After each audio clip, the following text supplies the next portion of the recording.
नमस्कार, जय हिंद। आप सभी का स्वागत है। दिल्ली के पास नोएडा के निठारी गांव में 17 साल पहले हुई घटना के बाद पूरा इलाका झकझोर उठा था, परेशान हो उठा था। 16 लाशें मिली थी, चॉप की गई थी पीसेस में, कुछ में तो रेप की फाइंडिंग्स भी पाई गई थी। और आज का वो दिन है जब 17 साल बाद एक जजमेंट आता है इलाहाबाद हाई कोर्ट का, और जो लोग उसके लिए अक्यूज्ड थे उनको एक्विट कर दिया गया है। जी हाँ, फिलहाल निठारी की हालत यह है कि वो फिर से दहशत में है। 17 लगभग साल और 16 परिवार आज फिर से परेशान हो उठे 17 साल बाद। और आइए समझते हैं कि आखिर इसमें हुआ क्या। क्या कोर्ट ने किसी बिना पर देखकर इनको दिया है, एक्विट किया है, या फिर कोई चीज पेंडिंग रह गई इनके साथ? आइए चेक करने की कोशिश करते हैं और बात करते हैं, बड़ी इंपॉर्टेंट, कि भारत में क्रिमिनल जस्टिस का क्या रिफॉर्म आएगा, कब तक आएगा, क्यों आना चाहिए। आइए बात करते हैं। आप सभी का स्वागत इस सेशन में, और देखते हैं। This has been making the headlines since last few minutes और hours, I would say. Both Nitari accused acquitted 17 years after chilling murder cases that actually they were accused with.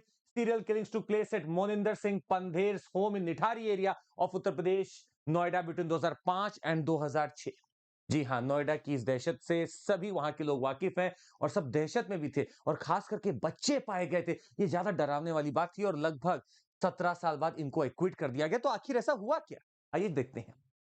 उस समय की बात अगर आपको बताएं, Nithari killing surface during when skeletal remains of persons, mostly children, 16 के skeletal remains मिले थे, mostly children, were discovered from the backyard of Pandher's house, जो निठारी विलेज में है। क्या हुआ आज? Surendra Kohli has been cleared of all charges. He was acquitted in 12 cases by the Allahabad High Court. He has been acquitted. His employer Moninder Singh Pandher, इनको भी कर दिया गया है, छोड़ दिया गया है। अब समझते हैं कि आखिर इसके पीछे क्या हुआ, कैसे हुआ। ये नया केस नहीं है जहां पे एक्विटल हुआ है। आज से एक हफ्ते पहले एक न्यूज आई थी, सुप्रीम कोर्ट ने बोला भरे कोर्ट में कि मैं आज कुछ लोगों को एक्विट कर रहा हूं सिर्फ एक बिना पर, कि मेरे पास कोई एविडेंस नहीं है। लैक ऑफ एविडेंस, और लैक ऑफ एविडेंस से ना जाने कितने ही क्रिमिनल छूट जाते हैं, वापस से आते हैं, उनका माल्यार्पण किया जाता है, और कितने ही ऐसे बेगुनाह हैं जो जेल में होते हैं पर कोई एविडेंस नहीं है कि उनको अंडर ट्रायल से बचाया जा सके। सुप्रीम कोर्ट ने कुछ दिन पहले ही बोला था, the supreme court has stressed the necessity of a consistent and dependable code of investigation to prevent the legal loopholes that could actually result into acquittals of such people. The observations came after the court acquitted 3 accused in 2013 का kidnapping and murder case था। इसमें इन्होंने 3 को equity कर दिया, पर इस बोझ के साथ कि मेरे पास कोई एविडेंस नहीं है। लॉ का मतलब एविडेंस भारत में फॉलो किया जाता है। आंख पे पट्टी सले बंधी जाती है वहां पे कि मुझे कुछ नहीं देखना, एविडेंस लाइए, ये मेरा लॉ कहता है, मैं ये सजा दूंगा आपको। पर अगर मेरे पास एविडेंस नहीं है, लैक ऑफ एविडेंस के बिना पर ये सब छूट जाते हैं। अब देखते क्या हुआ। Acquitted, all of these, many such examples, only why? Lack of evidence। पर क्यों? Why this lack of evidence? आपको एक बात बताते हो, कुछ फैक्ट्स बताएंगे, दर्द वाले फैक्ट्स है पर आपको सुनना पड़ेगा।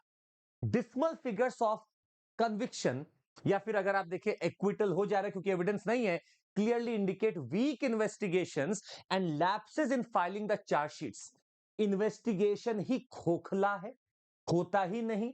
10 साल ले ले, 5 साल ले ले, इन्वेस्टिगेशन ऑफिसर बदलते रहते हैं और केस चलता चला जाता है।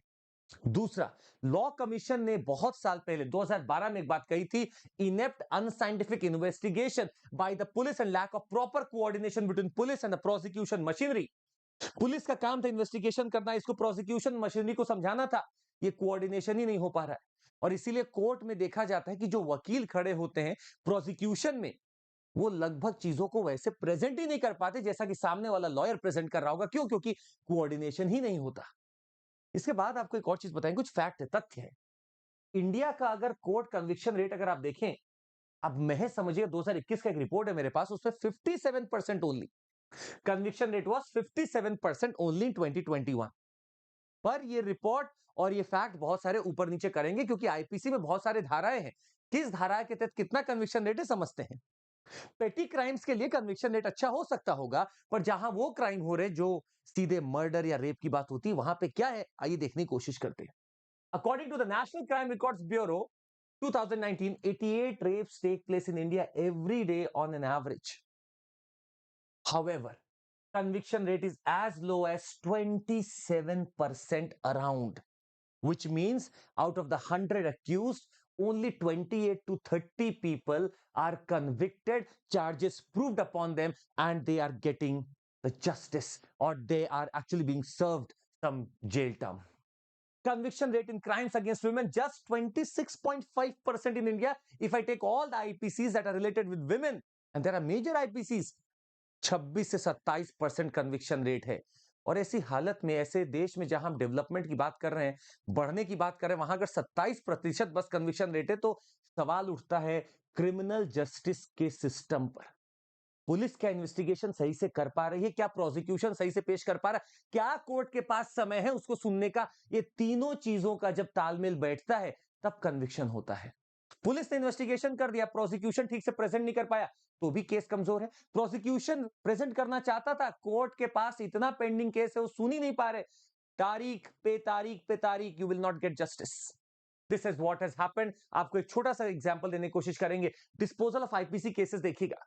टोटल केसेस फॉर इन्वेस्टिगेशन 46,000 अगर आते 2017 में, चार्जशीटिंग की जाती है 86% में, केसेस फॉर ट्रायल बहुत सारे हो सकते हैं, एंडिंग कन्विक्शन इतना, मतलब 32% रेट था, मात्र 32% रेट था 2017 में। आज हम कहीं ना कहीं अगर विमेन के केस में बात करेंगे तो मात्र 30%, 27 से 30% का आंकड़ा है जो कन्विक्शन रेट का है हमारे यहां।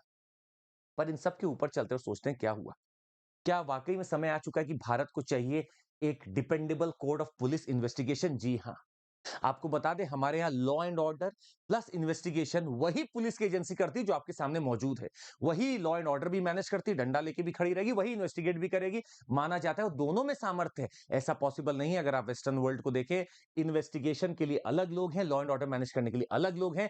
आप कभी भी वेस्टर्न मूवीज देखेंगे तो आपको दिख जाएगा। अब इसके लिए पहली बार ऐसी आवाज नहीं उठ रही। हमें क्रिमिनल जस्टिस सिस्टम अपना रिफॉर्म करना पड़ेगा। ये बात तो वोरा साहब ने कर दी थी 1993 की रिपोर्ट में। Increasing problem of criminalization of politics and nexus between politicians etc has to be broken now. यही क्रिमिनल्स हैं जो शायद पॉलिटिशियन बनते हैं, शायद, और इनके खिलाफ सारे चार्जेस अपने आप खत्म हो जाते हैं। दूसरा, recommended that an institution to be set up to effectively deal with this menace by collecting intelligence from various sources and taking appropriate action against such elements. अगर कोई ऐसा है, उसके खिलाफ एक्शन लेना चाहिए। Criminalisation of politics must not be done. दूसरा, जबरदस्त रिपोर्ट, माली मठ कमेटी, माली मठ कमीशन, जबरदस्त रिपोर्ट है। क्रिमिनल जस्टिस रिफॉर्म में अपने आप में एक पैराडाइम चेंज है। 2003 इन्होंने बोला सब बदल डालो। इन्होंने साफ बोला लॉ को, लॉ एंड ऑर्डर को इन्वेस्टिगेशन से अलग रखो, ये दोनों अलग होने चाहिए। Introducing a new category of offences called social welfare offences for minor violations that can be dealt with imposing fines. कुछ ऐसे ऑफेंस रखो जो कि नॉर्मल है, उसे फाइन से के काम चला लो। Replacing the adversarial system with a mixed system that incorporates some elements of the inquisitorial system such as allowing judges का ओवरसी करना इन्वेस्टिगेशन को फ्रांस में होता है, वो भारत में चाहिए। तीसरा, हो सकता है reducing the standard of proof required for conviction from beyond reasonable doubt to clear and convincing evidence। Plus सबसे बड़ी बात तो ये है, एक एडिशनल एसपी को लगाओ, वो क्राइम का रिकॉर्ड मेंटेन रखे, डेटा मेंटेन रखे, वो प्रेजेंट करते रहे टाइम टू टाइम पे। पर सबसे इंपॉर्टेंट, इन्वेस्टिगेशन अलग ब्रांच है, लॉ एंड ऑर्डर अलग ब्रांच है। दोनों में, एक में फिजिकल चाहिए दिमाग, एक में मेंटल चाहिए प्रेजेंस। अगर आप किसी को दिन रात ड्यूटी में लगाए रखोगे तो कहां इन्वेस्टिगेट कर पाएगा? और इसीलिए भारत में इन्वेस्टिगेशन ऑफिसर्स की डिमांड बहुत ज्यादा होती है। जैसे ही कोई केस आता है, इन्वेस्टिगेशन ऑफिसर्स तुरंत लाइमलाइट में आ जाते हैं। उनके पास 150 केस होते हैं इन्वेस्टिगेशन करने के, ना जाने वो कैसे कर पाते हैं। क्योंकि भारत में अगर आप पुलिस वर्सेस प्यूपिल का रेशियो देखें, 153 पुलिस पर्सोनल हैं 1 लाख इंसान पर हमारे यहाँ, जो कि वर्ल्ड स्टैंडर्ड अगर आप देखें तो 222 के ऊपर होना चाहिए, हमारे 153 है। तो लो कन्विक्शन रेट तो होगा ही होगा। ऐसे लोग छूट ही जाएंगे क्योंकि आपने इन्वेस्टिगेशन ठीक से किया ही नहीं। जब तक आप इन्वेस्टिगेशन ठीक से करते, इरेज हो चुका था एविडेंस गॉन अवे, और यही कारण है कि लोग छूट जाते हैं। समझिएगा, एक और रिपोर्ट है, Madhav Menon committee 2007, draft national policy on criminal justice, ensuring respect for human dignity, human rights in every stage of criminal justice, promoting restorative justice that focuses on healing and improving coordination and cooperation among various agencies. इन्होंने बोला, थोड़ा humanity angle लेके चल रहे थे, और इन्होंने बोला क्रिमिनल जस्टिस होना चाहिए, but let's take an humanity thing in it, humanity element of it. और इन्होंने बोला पनिशमेंट से ज्यादा सोचो कि कैसे हील किया जाए। ठीक है, इनका मानना सही था, पर आज का जो केस देख के तो लग रहा है कि अपने को इन्वेस्टिगेशन को अच्छा करना पड़ेगा, नहीं तो क्रिमिनल रेट हमारे यहाँ जो कन्विक्शन रेट है क्रिमिनल का, वो कम होता चला जाएगा। ये सबसे बड़ी चुनौती जो आज आके बन चुकी है। आपको बता दें, पुलिस रिफॉर्म के ऊपर सुप्रीम कोर्ट का भी कुछ ओपिनियन था और उन्होंने साफ बोला, आप 2 साल का टेन्योर दो स्टेट पुलिस हेड को। आप स्टेट सिक्योरिटी कमीशन बनाओ ताकि वो पॉलिसी बना सके कि पुलिस कैसे फंक्शन करेगी, उनका इवैल्यूएट करो परफॉर्मेंस। उन्होंने ये तक बोला था, separate the investigation law and order functions. ये हम नहीं बोले, supreme court, honourable supreme court said Prakash Singh case का एक जजमेंट है, this is a judgment and the supreme court has opined this कि आप इन्वेस्टिगेशन को लॉ एंड ऑर्डर से अलग करो, otherwise you are not going anywhere. And this is what has been proved once again today. वो 16 घरों में जो आज हालत होगी, वो शायद हम फील नहीं कर सकते। और वापस से बात यही उठ चुकी है कि 17 साल बाद भी हम वहीं पे हैं जहां से डिबेट चालू हुई थी क्रिमिनल रिफॉर्म। उस समय भी हम बात करते थे, हम आज भी बात करते हैं। 17 साल में कुछ नहीं बदला। अगर यही हालात रहेंगे तो भारत जिस हिसाब से प्रगति करना चाहता है, हम शायद इकोनॉमिकली तो प्रगति कर जाए, पर इन सारे सिस्टम्स के बीच में जो लूपहोल्स है उसको दूर नहीं कर पाएंगे। इसके लिए जिम्मेदारी सिर्फ सरकार की नहीं है, जिम्मेदारी हम सब की है। अगर हम अपने आसपास कोई ऐसी गतिविधि देखें या कुछ भी ऐसा होते हुए देखें, तो हमारा दायित्व है कि हम इसको इन्फॉर्म करें, पुलिस को बताएं और पूरे सज्ज रहें कि इससे क्या चीज की जा रही है। अगर हम जाग उठे तो वाकई में भारत बहुत आगे निकल जाएगा। पर फिलहाल देखते हैं इस केस में आगे क्या होगा। एक्विटल हो चुका है। आपको बता दें, अगर आपको जुड़ना है हमारे साथ और लेना है यूपीएससी का मटेरियल, सीएमसी कोड याद रखिएगा, आपको बढ़िया फायदा मिल सकता है। 50% ऑफ ही मिल रहा है रिपीटर्स बैच पे, आप देख सकते हैं। Plus the batches we are going to start, और ऐसे कंटेंट आपको बहुत मिलते रहेंगे। Plus our foundation batch is going to start from 21 October and EMI facility available है। ऐसे और कंटेंट के लिए आप सुन सकते हैं, जुड़ सकते हैं हमारे साथ सीएमसी कोड पर। बहुत बहुत धन्यवाद। Thank you so much. Take care. जय हिंद।